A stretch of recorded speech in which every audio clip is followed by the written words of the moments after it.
Kagurabachi chapter 79, we see Hakuri is back in line. He's ready to help. He's very eager to help, to be honest. And then Mr. Kudo is like, no, slow down. Let me introduce myself. My name's Kudo.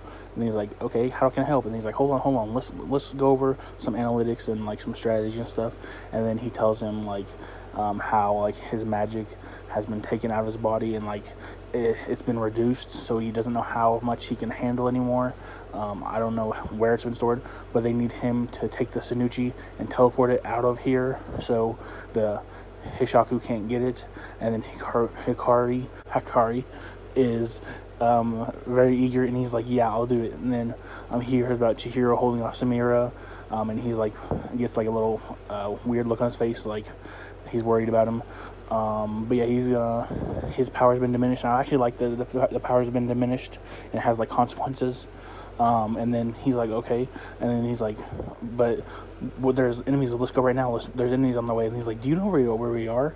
And then it cuts to the Kumunabi, a lieutenant of the Kumunabi, who's telling us about how he's a lieutenant and how they adopted like a military ranking system, but they've done away with it. But I can tell you where everybody ranks, and he's like a lieutenant, so he's pretty powerful. But then he tells us how like their energies are like hidden by a force field in the grid, so no one can detect them. And then we meet the Shigyu brothers. They look like the Joker and Bane, pretty much.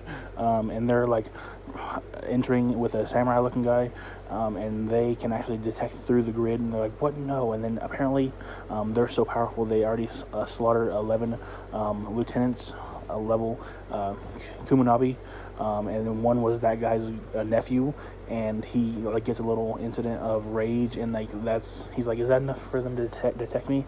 And they're like, the one that looks like Bane, kind of, he can detect through walls and stuff, and he's like, there's 24 in there.